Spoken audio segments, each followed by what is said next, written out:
Hello. All right, this should be Thursday. Let me set my timer.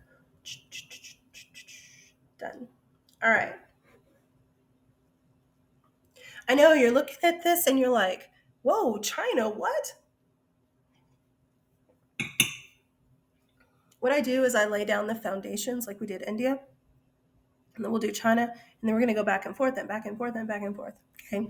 So, where we were with India, if you're like, I don't know, just kind of like floated through geography, this is India right here. Over here. Okay. Those mountains we talked about, whatever day it was, Himalaya, they're right here. Tallest mountains in the world. That's not true. Tallest land mountains in the world. And then here you have China. Okay, this right here. Now, historical China did not like look like that. Like historical China was just like right here, just this little section right here, and then it got bigger and bigger and bigger. But this right here is China. When we start referring to Mongolia, that's up here. Okay. And then again, I already mentioned it, but spoiler, the Mongolians will take over China for a while, and then the Chinese will kick the Mongolians out. And then we're going to also talk about down here, Southeast Asia. That's like today, that's Cambodia, Vietnam, Laos, that kind of stuff. Okay. So that kind of stuff kind of all, I don't know, like intermixes. All right. That being said, okay, we need to talk about land in China.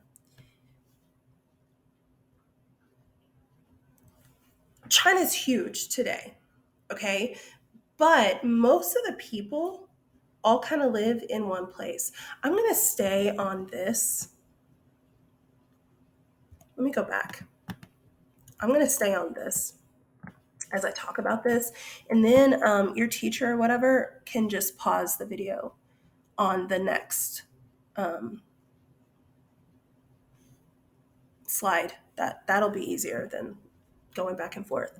So most people in historical China lived in this little section right here, because that's where like the plains were. That's where the good farming and stuff was.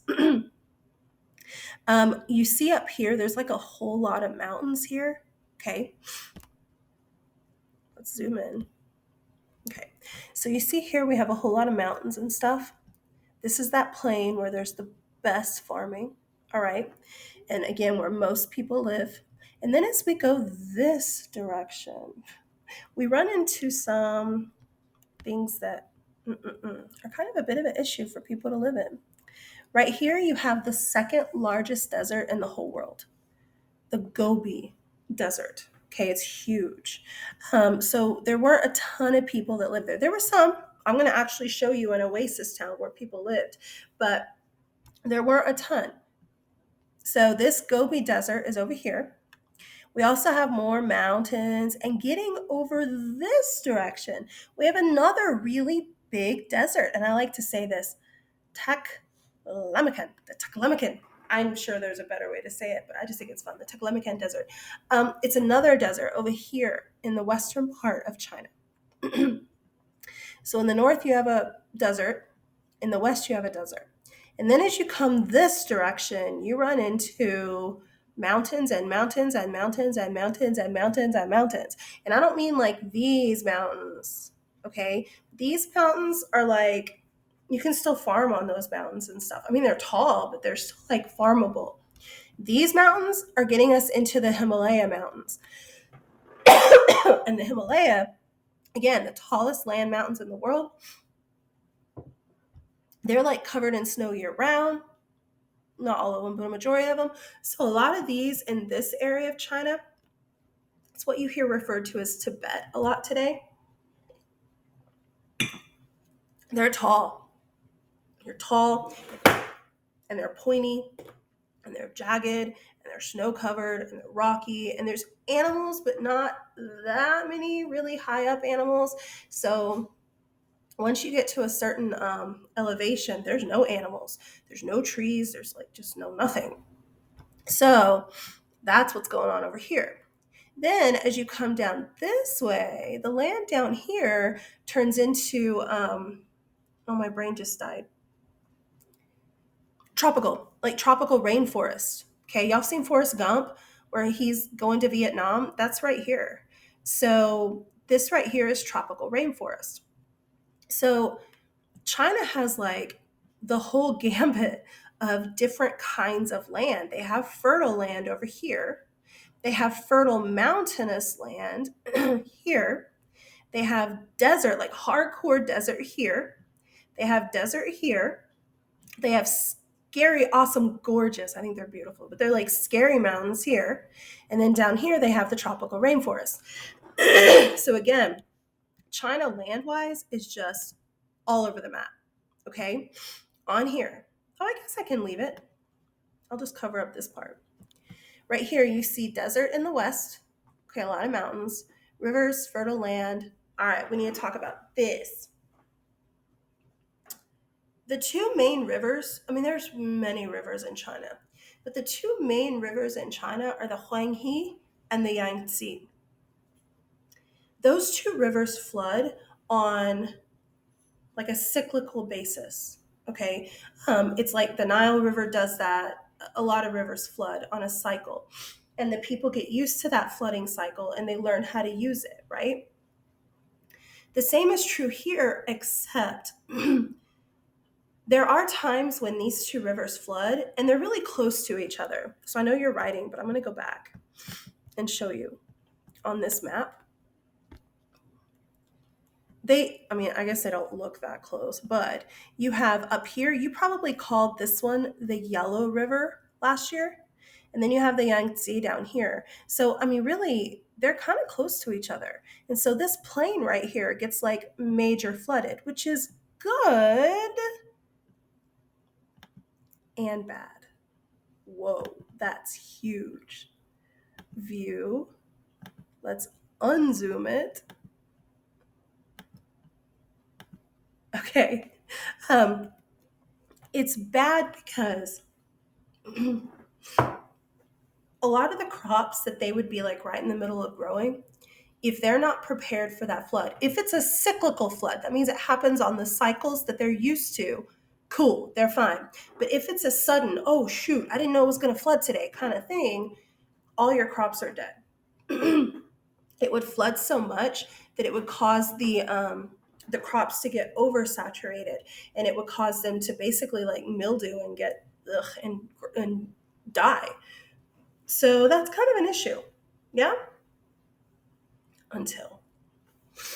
Okay, I hope you're done with this top part. If not, just have your sub or whoever is there pause it. Okay? Because now you need the bottom section of this.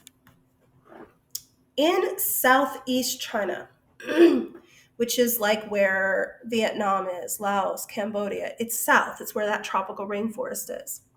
Especially the people that live in modern day Cambodia today. It wasn't Cambodia back then, but modern day Cambodia. They had a crop called champa rice. The Chinese had rice. They had different types of rices. But the good thing about champa rice is champa rice was a rice that could stay completely covered up, all right, in water for like weeks. Okay, it could stay covered up with like flooded water and it didn't mold as quickly as other crops would mold. Eventually anything's going to mold if it's just sitting in like standing water, but the champa rice didn't mold as quickly. So the people could get out there because see, like, they're in the like hardcore part of the tropical rainforest. The people in northern China that they're just used to like the normal fertile land, they're not used to the hardcore rainforest, right? But they do have these floods every now and then that just destroy their crops. So because of trade, some, I don't know, Cambodian merchant went in and said, dude, y'all need some champa rice. And the Chinese bought them some champa rice and then they planted it. And then they had a flood and they were like, what? Okay, listen, it's called champa rice, but most of us, that's what we're used to.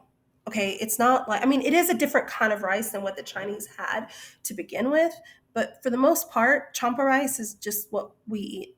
okay? Because it's going to become like the main staple, the main food for so many of the Chinese historically. Because again, anytime you have those sudden, not expected floods, this doesn't this doesn't die on them as fast. People can still eat. This is going to cause a massive, huge population boom. Huge. Because now there's more food, so people can live longer. When there's less food, obviously you're not eating as much. So not only are you going to like starve or whatever, but your body's going to be like immune deficient, and so you're going to get sick faster. You're just not as healthy to fight off things. You're not as healthy if you need to run from a, I don't know, a bear. I don't know. You're just not as healthy, so you're going to die faster. If people are eating more rice, this champa rice that is like not molding as fast and stuff, then they're going to live longer. What happens is in the medieval period of Japan, oh my goodness, the population explodes. This is not just a normal explosion boom. This is, oh, explosion boom. Let me start over. This is not just a normal population boom. This is a population explosion. I mean, just this explosion bumps the population of China all the way up in the world from like 20% to 40% of the world. That is like almost double what it was to begin with. It doubles in the whole world. That is huge. And that's just because of one crop. Just one crop. Champa rice. It's so weird to think that the Chinese are just doing their thing, whatever. And then all of a sudden, champa rice comes in, and the Cambodians have had champa rice forever. And they're like, "What? You don't eat this stuff here? Have this." The Chinese have it, and then their population doubles in size when you compare it to the whole world. That is a big population boom, you guys. That's a population double, triple explosion. It's huge. This is champa rice. This is what it looks like right here. This is the crop. I think it's kind of pretty actually. And can you imagine like in the wind, it probably sways and it probably looks so pretty. Anyway, that's what it looks like. Then whenever you eat it and you cook it and eat it, it looks like that. It's just rice. Again, to us in the West, we don't like ask for champa rice. We just ask for rice. In China, where there's all different kinds of, and I mean, we have different kinds of rice too, y'all. I've actually looked it up. Like, you can buy specific champa rice as compared to other kinds of rice. But again, it's just mostly what we all have over here in the West because it's what is the easiest to grow and like send and trade and stuff. But it's just rice. Like, it's just rice. It's just a resistant kind of rice that doesn't mold as quickly. Okay, so they're able to use it whenever they have those big floods of the rivers. Okay. Okay. We're going to take a little bit of a detour, a little bit of a turn, and look at some philosophies. Okay. I told you already. You have to know what a people believe in order to understand them historically, or even not historically. Even in today's world, you have to know what a people believe, or you just truly can't understand them. So, we're about to look at some Chinese philosophies. There are so many philosophies. We're really only going to look at Buddhism, Confucianism, a little bit of Taoism. I think that's it. And then with Japan, we'll get to Shinto and Buddhism later. But, oh, and ancestor worship. I was like, I knew that there was something else down here at the bottom, ancestor worship. Here's what you need to understand. If you want to get real technical, okay, a religion has a god or a goddess. A religion has someone or something to worship. Okay? A philosophy, which you see up here, it says philosophy. A philosophy is a way of living. It does not have a god or a goddess to worship. There is no worshiping in Buddhism. I know. You're like, what? They worship the Buddha. Mm-mm. You also have to remember what I'm teaching you is medieval. Okay, medieval. It's historical philosophy. There are people in America today, especially in America, or other places, but there are people today who claim to be Buddhist, but they worship Buddha. Like they call it like God Buddha. That's not how it began. Okay. Originally, that was not the case. In fact, the whole idea of Buddhism was like the guy that did it, Siddhartha Gautama, like he didn't want, like, there are no gods. My little puppy wants outside. Like, there are no gods, okay, in his original idea of Buddhism. I'm going to stop this real quick and let her out. And I'm back. Okay. So, anyway, you got to remember that what we're looking at is historical, not just today. Okay.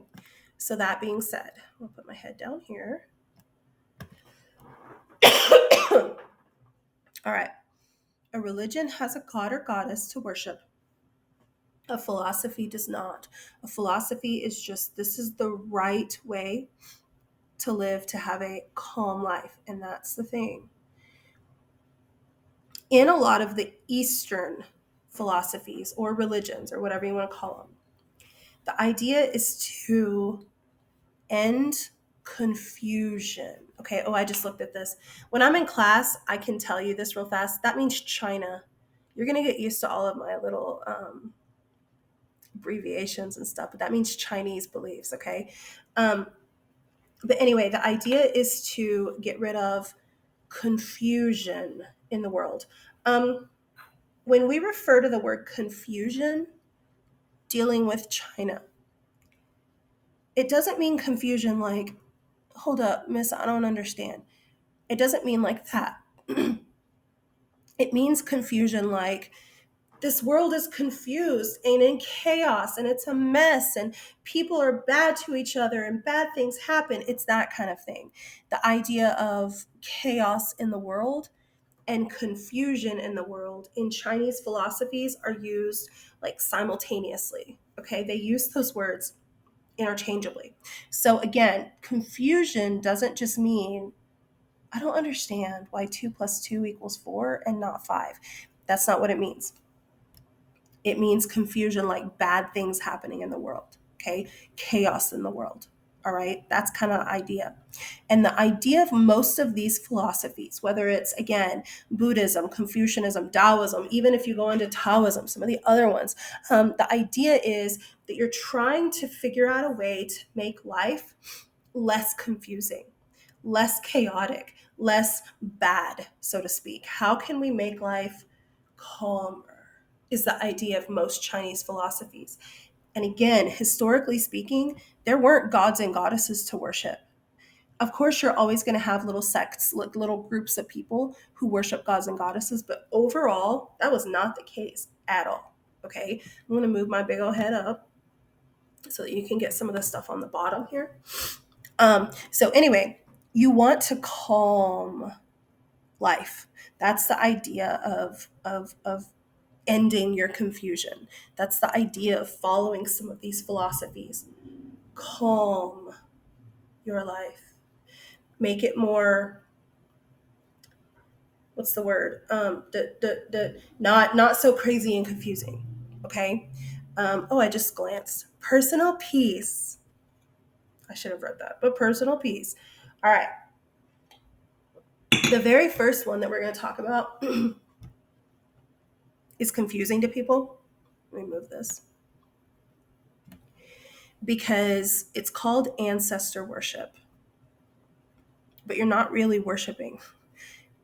You're not turning your ancestors into gods and goddesses, which kids are always like, but it's called worship. So you're worshiping. Mm-mm. Because when they say the word worship, they mean respect. Respect in Eastern philosophies, whether it's China or Japan or India, respect in the Eastern world, and I'm not dissing you. I'm not. Hello, I'm from the West too. It's a lot more prevalent in the East than we see it in the West. Um, in Eastern in Eastern places, it's not cool to disrespect your parents or really any kind of authority figure. It's not looked at like you're cool and you're hard and you're awesome or whatever. It's not cool. They have something called filial piety. And you'll see that word later on here, but filial piety just means respect for those above you, respect for your grandma, respect for your mom and dad, respect even for an older brother and sister, respect for a teacher, respect for people who are in some kind of authority over you. Okay. There's this mindset of respect. And when they say ancestor worship, they really kind of mean respecting your ancestors. Your ancestors, if you're like, wait a minute, I forgot what that word means. Those are the people who have gone before you and died before you. So, great grandparents, grandparents, I don't know, great great great grandparents. It's just all of your family before you. All right. Y'all seen Mulan, right? If you haven't, oh, go watch it. Just know it's not really accurate, historically speaking. Don't get excited. It's not accurate. But in Mulan, she does a lot of ancestor worship. There's like this big shrine. And she'll like kneel down and like I think she lights incense or something. I can't remember. I haven't seen it in so long. And she talks to her ancestors. She talks to like her, I don't know, great aunt or grandma or whatever. And the idea with the ancestors is that if you remember them and you worship, nope, and you respect them, because again, I don't want y'all to think it's worship like, oh, holy grandma. It's not like that. Okay. You just don't forget them. You remember them. Okay. You light incense on grandma's birthday. You remember her. Even if she's been dead for the last 40 years, you remember her. You see that same kind of mindset with the whole Day of the Dead thing in Mexico. It's different. I know it's different, but you see that kind of mindset there. The idea of like don't forget. That's where you have the pictures and stuff. If you're clueless to that, y'all seen Coco, right? Man, I haven't cried as much as I cried at that movie. What a beautiful movie. Okay, I'm getting off on a tangent, but it's the same kind of mindset. But you see Mulan like talking to her ancestors and saying, "Oh, help me." They're not gods and goddesses who control the world around her. They're spirits who can help in little ways. They don't have control to fix situations. They don't have control to change a situation, but they can do little things.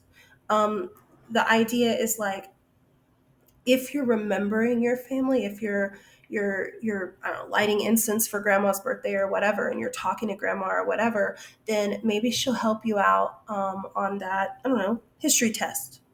Now, if you get to your history test and you're like, "Oh, grandma, I remember that you were really good with history. Please help me," but you've never even spoken to her, then she's going to be like, "Mm-mm."